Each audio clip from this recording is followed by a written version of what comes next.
السلام علیکم ناظرین، میرا نام عافیہ ہے۔ میری عمر 17 سال ہے۔ میری فیملی ٹوٹل 4 افراد پر مشتمل ہے۔ میرے امی ابو اور ہم 2 بہن، ہمارا کوئی بھائی نہیں۔ ہم دونوں بہنیں کافی خوبصورت ہیں۔ میری بڑی بہن کا نام عائشہ ہے، اس کی عمر تقریباً 24 سال ہے۔ میری بہن عائشہ کی شادی 4 سال پہلے ہی ہو چکی تھی۔ ہماری رہائش لاہور کی ہے اور عائشہ کی شادی بھی لاہور میں ہی ہوئی تھی۔ عائشہ کے سسرال والے کافی امیر ترین گھرانے سے تعلق رکھتے تھے۔ ہم دونوں بہنیں کافی خوبصورت اور گبرو جوان تھیں۔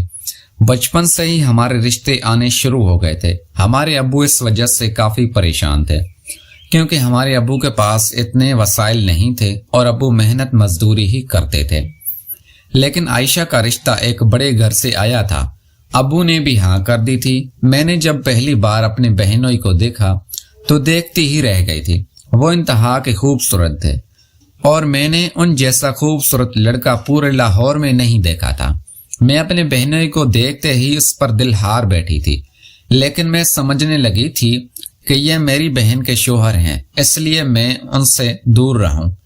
میری بہن عائشہ بھی اپنے ہونے والے شوہر کو دیکھ کر بہت خوش تھی کیونکہ میرے بہنوئی تھے ہی اتنے خوبصورت، اس لیے ابو نے جلدی اس رشتے کے لیے ہاں کر دی تھی۔ اور میری بہن عائشہ کے سسرال والے تھے بھی امیر گھرانے سے، اس لیے ابو لالچ میں آ گئے تھے۔ انہوں نے میری بہن عائشہ کے نام 2 پلاٹ لگائے تھے، تو ابو نے جلدی شادی کرنے کا کہا اور ہمارے پاس جتنے بھی پیسے تھے ان سے ابو نے عائشہ کی شادی رکھ دی تھی۔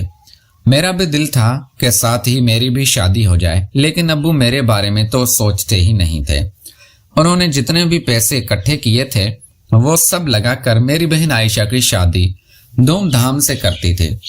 میری بہن عائشہ اپنے سسرال میں بہت خوش تھی۔ میں بھی ان کے پاس چلی جاتی تھی کیونکہ میری بہن عائشہ کے سسرال میں اے سی لگا ہوا تھا اور وہ کھاتے پیتے گھرانے سے تعلق رکھتے تھے۔ گرمیوں کے دن میں انہی کے گھر گزارتی تھی۔ میرے بہنوئی حاشر بہت ہی پیار کرنے والے تھے اور وہ میرا کافی خیال رکھتے تھے۔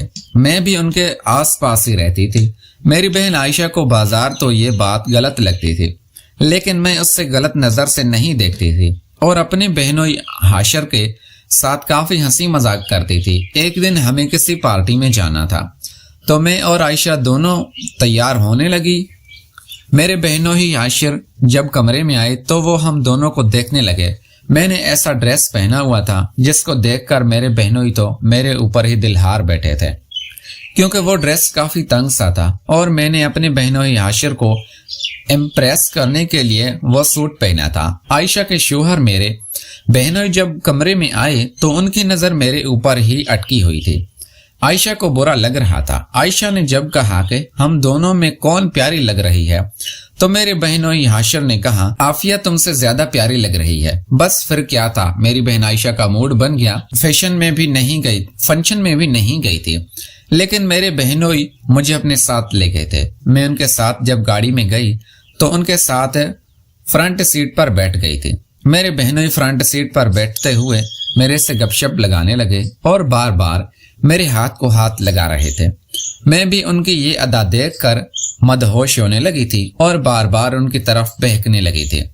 کئی بار میرے ذہن میں خیال آتا کہ میں اپنے بہن کا گھر خراب کر رہی ہوں، لیکن میرے اندر کا شیطان اور میری ہوس مجھے پاگل کر رہی تھی اور میں اپنے بہنوئی حاشر کی محبت میں پاگل ہو رہی تھی۔ اور فنکشن میں پہنچی تو وہاں پر سب نے ہمارا اچھے سے استقبال کیا۔ ہم نے وہاں پر کھانا کھایا اور 2-3 گھنٹے وہاں پر گزارے۔ اس دن حاشر نے مجھے اپنے ساتھ ہی رکھا اور کھانا کھانے کے بعد ہم سب فیملی سے چوری چھپی باہر نکل آئے تھے۔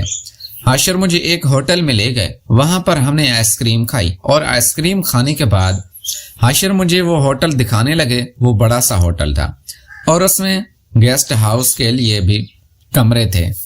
حاشر نے کہا کہ آؤ تمہیں ایک کمرہ دکھاتا ہوں، وہاں پر ایک بہت اچھی چیز ہے۔ میں حاشر کی بات مان گئی تھی اور اپنی بہنوئی کے ساتھ وہ کمرہ دیکھنے چلے گئے تھے۔ جب ہم اس کمرے کے اندر داخل ہوئے تو حاشر نے آگے سے کنڈی لگا دی تو میرا دل دھڑکنے لگا تھا۔ مجھے ڈر نہیں تھا کیونکہ وہ میرے بہنوئی تھے اور وہ میرے ساتھ کچھ ایسا غلط نہیں کر سکتے تھے۔ جب حاشر نے کنڈی لگائی تو میں بیڈ پر بیٹھ گئی۔ حاشر نے وہاں سے ایک سونے کا ہار نکالا اور میرے گلے میں پہنا دیا۔